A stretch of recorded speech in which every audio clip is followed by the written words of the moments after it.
Assamese. Is Assamese in the syllabus, in the list? Yes. It is there? It's there, right? So do it with Assamese. Possible, no? It's possible, no? Yeah. You can do it with Assamese. Any language. Now there's a list of languages. If you know any one of them, you can do it with that language. You can do it with that language, that's not a problem. See, first of all, you have to be good with some language. It's really sad that most of India is not good with any language. That's not acceptable. Be good with one language. Yeah? You need to have communication skills for any kind of job. Leave aside government services. You need to be good with language. Any language. It doesn't have to be English or Hindi. It can be Assamese, it can be Bengali, it can be any language. Be good with one language. See, you have to, if you're working, you need to work with other people. So they need to understand you. So some language you need to know, right? So just any language, it will do. Doesn't matter if it's Hindi or English. Any language. Okay. And don't worry, as long as you can express yourself, you'll clear. Don't underestimate yourself. If you can express yourself well in one language, you can do it, definitely. Okay, best of luck. Madam, when preparation must be started, actually? Sir, I don't understand. For the civil service coaching, for preparation, for example, someone have a mindset that I must go for civil service. So when the preparation must be started? Sir, actually, so I'm very, very practical. I think that people should have, first of all, some kind of an alternate career. Because out of 4.5 lakh students who give, only 1200 make it into the list. So we need to be realistic about this. It's not an emotional attempt. Please be realistic about it. Have some other career option. Be clear that if you don't do this, what else can you do? Otherwise it's very, very disheartening. And most people end up with nothing. It's either the stars or nothing. The way people see UPSC. So have a backup career option. Get some other career. Make sure you have something to fall back on in case this doesn't happen. And then go and do civils. So make some career for yourself. Whether it is in teaching, whether it is in as a researcher, whatever. You can work as an IT professional, you can work as a office manager, anything.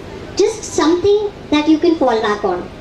Because what a lot of us do is we just decide that I'll either be a UPSC, I'll clear UPSC for sure, and then we don't have anything else in case things don't go the way we thought they should. Okay. And your 20s and your 30s are the most important years of your life, where you can form a career, where you can have a ground for yourself. Your 40s are dependent on what your 20s were like. So you will need to have some kind of a career option, clearly defined, and then attempt this. So that is what I did. I did my MBA. I worked for 2 years so that I had a job to go back to if civils did not happen. And then I did this. So it can be a mental preparation that you do prior to this, but then your preparation should be realistic and it should include the fact that you have some fallback options. You may need them, you may not need them, but have them ready. That's what. Good morning, ma'am. Good morning. My question to you is... So close. Well, you had a tough journey in your ambition and you did it. We, the students of Science and Technology, University of Science and Technology, are proud to have you here. Will you kindly enlighten us with the tips and techniques to stick to our dreams and achieve our goals? First of all, you need to have a dream. The problem is most people don't have a clear idea of what they want to do. They just vaguely want to be someone. And if you have a dream, research it. Understand what it takes to achieve it. Don't have a dream and then suddenly decide, okay. It doesn't happen that easily. You need to understand each and every step of your dream, and you need to understand what can go wrong. Figure out the negatives also. You can't just work with the positives. You live in a real world. Be realistic, have goals that you can achieve, and figure out what happens if you don't, or what are the ways you can fail in, and then work towards them. And don't have a dream for someone else. Don't make plans because the world thinks that's what you should do. Have a good career that you want. Have a dream that you want, because it's very tough to motivate yourself for a plan that your parents want. If your parents want you to do something, it's very tough to motivate yourself to do it, especially if it involves studies and the kind of effort it takes in today's world. So you cannot live somebody else's dream. It should be your dream, and be realistic about it. Find out what you can do to achieve it, and find out what can go wrong. So both the sides, be realistic, and then set your steps. Make steps and targets, small targets and small steps, and proceed for that. Yeah? Best of luck. Well, good morning, ma'am. Good morning. This is just a simple question that I want to ask you. It's a very common, it's said by maximum people that the person is a student who belongs to a science art stream can crack IAS very easily as compared to those who is science stream. I am an engineer. I just want And to rank 2 is a doctor, rank 3 is also an engineer, rank 4 is also an engineer. I don't know what rank 5. because they are always in touch with history, geography, economics and all. No, but no. we are not, we are just, but for us science students, it is, apartments, sometimes we just come to know about them. But No. It's very wrong. Actually it's very sad, but most of the people now giving the exam are all science students. Very few art students actually give the exam anymore. Majority are engineers and doctors and this thing. We have lawyers and CAs and all also. But yeah, you're a graduate in science, yeah? then for us, it will be easy or tough. It's compared exactly to the those art students. It's not easy for them and it's not easy for you. It's the same. Equal. It's exactly the same. Exactly the same. Trust me on this. Please go ask any art student what happened in. Well, let's see. What was the first thing that Gandhiji did, and why did he do that when he came to India? Go ask. You don't know, they don't know. It's the same. Thank you, ma'am. Yeah.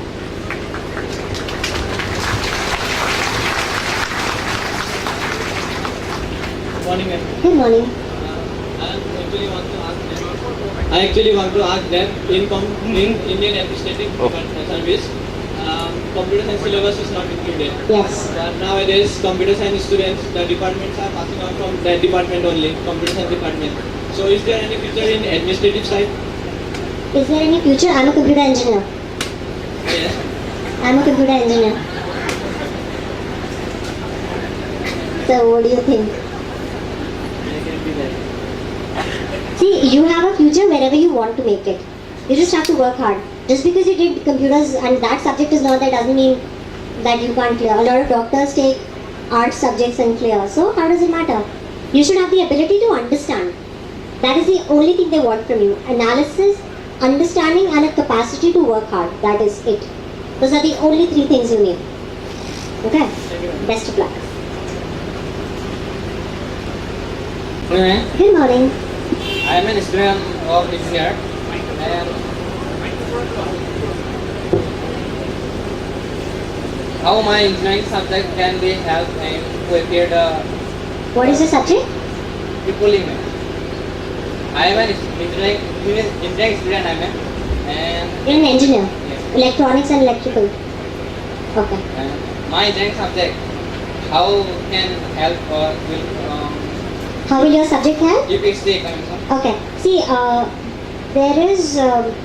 there are some engineering subjects, and I do believe that all engineers for the first 2 years study the same thing, right? It's only in the 3rd and 4th year that we get differentiated too much. So, first of all, there are a lot of science subjects. There's physics, there's maths, there's chemistry. You can take some of them. There are engineering subjects, electrical engineering, there is civil engineering, mechanical also, I think. Not clear what are the engineering subjects. But the thing is, the best thing that engineering teaches you is analysis, application, right? Engineering, that's the biggest thing, application.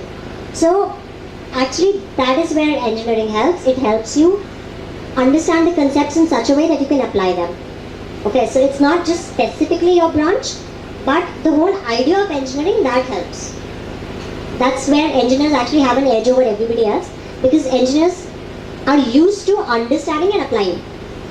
You know, so it becomes easy for us to study anything and then apply that. Okay, best of luck.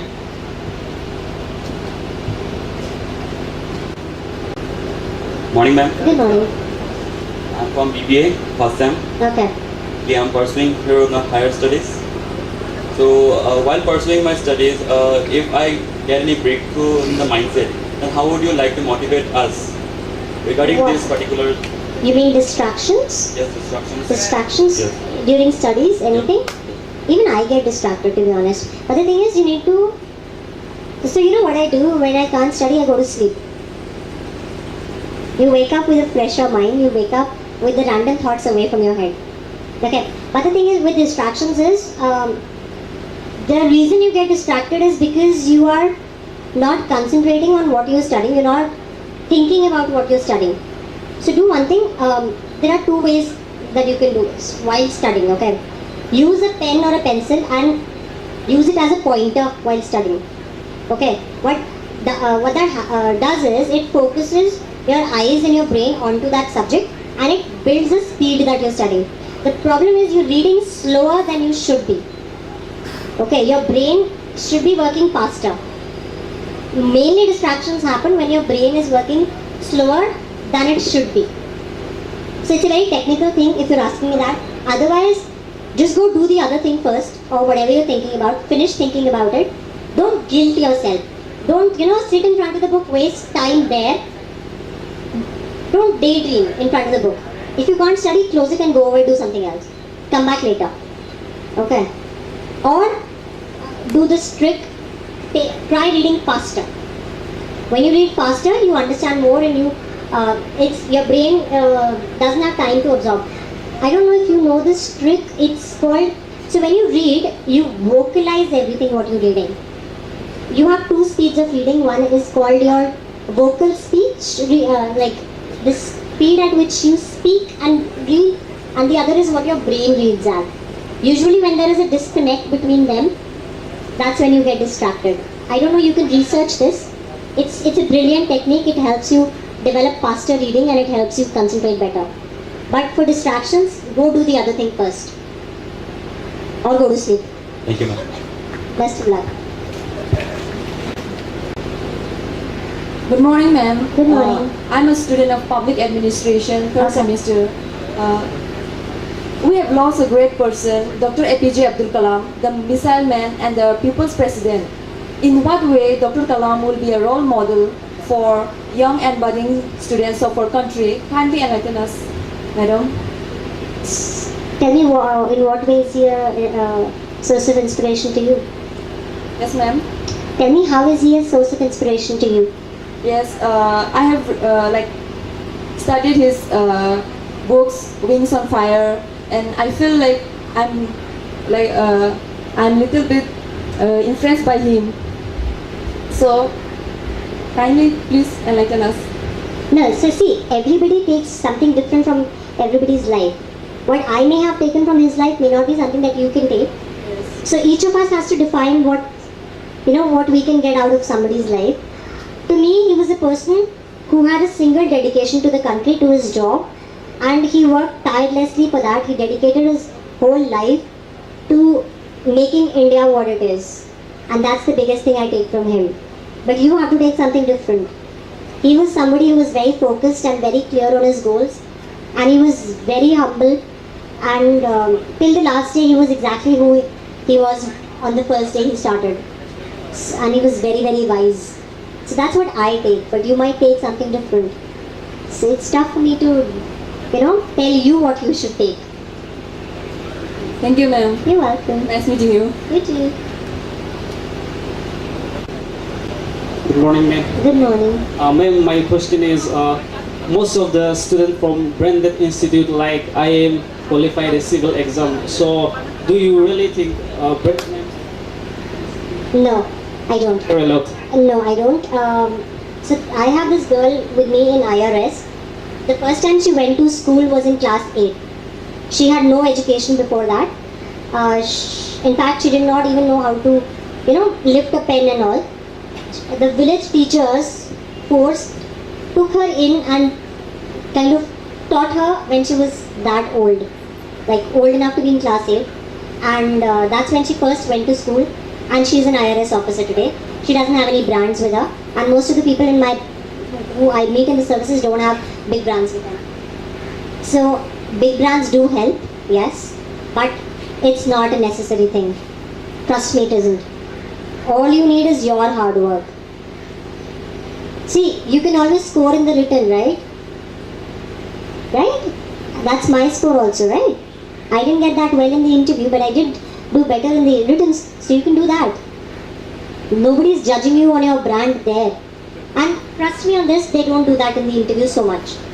I'm sure it influences to some extent, but it doesn't do that to that much extent. It's not all IITians and IIM graduates who get marks.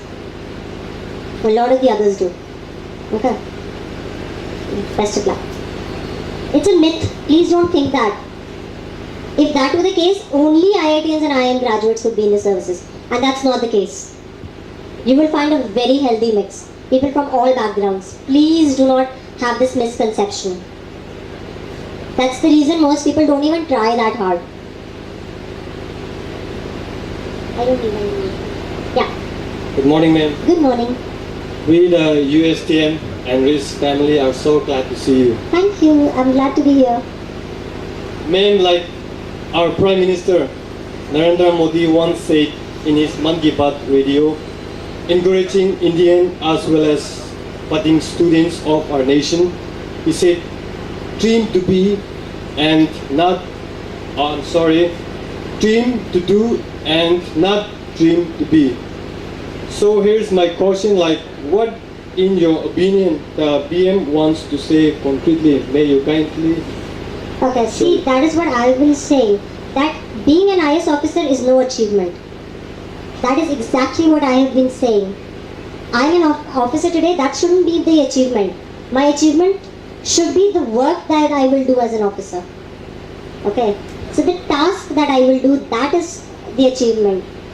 Being an officer should not be the achievement. So don't come into the services because being an officer will be an achievement. No, it's the work that you will do in the field. It's the work that you do as a district collector, it's the work that you do as the SDM or in the ministries. That will be your achievement. Not being the officer. That tag should not be your achievement. So that's what I say, passing the exam is not the achievement. It's what work you do in the field that will be your achievement. Okay? That's exactly what he means. Thank you so much. And then I'm also from public administration, and I would like to ask you another question is that, like, do you like public administration as a subject? If yes, then can you say I'm not something? very comfortable with it, no. Okay, then like, if not, then why do you don't like this very particular subject? No, because this subject had a lot of, theories that you had to kind of mug up. And I was not somebody who was comfortable mugging up. You had these authors and thinkers and all, no? And I was a little uncomfortable mugging up. Okay, thank you. You're welcome. So, many congratulations for Thank great you. success. And my question is, from which class and how did you prepare yourself mentally for this exam? I actually started my preparation honestly 1 month before I quit my job. Mentally. I made the decision in 5 days, and that's when my mental preparation started. Literally then. It did not happen in school. I was not sitting in school and preparing myself and I'll be an IAS officer, so how I should strategize my life and how I should study and all of that. No, nothing. None of it happened. I did it 1 month before I quit my job. I decided, okay, I was working 20-hour days, and I realized that if I'm working this much, I always wanted to do something for the country, and being an IAS officer was a childhood dream, but I didn't plan for it and I didn't strategize and do the steps that way. I wanted a solid career, and I thought that if I'm going to ever attempt IAS, I should have something in case I don't clear. Okay, but it was never a conscious preparation ever. That happened just 1 month before the exam. So no, don't do this to yourself right now. Thank you, ma'am. You're welcome.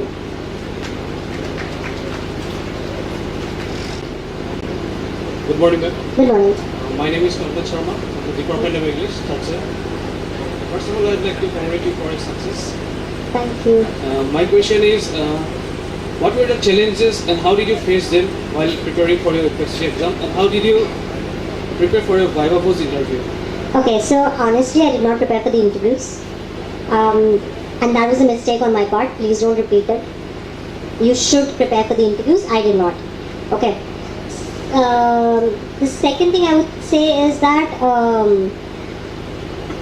the challenging bit is obviously opening the books and studying. That's the challenging bit for all of us. You know, convincing ourselves that yes, we probably don't know enough. There's no solution to that. You need to have a healthy fear for the exam. But it's a healthy fear, it's not that unhealthy thing that most people tell themselves. No. Respect the exam and study for it. That's the biggest challenge, to keep yourself into the books. Most of us open the books and that's when we remember to sleep, right? All of us sleep when we open our books. And I actually do that physically. So, yeah.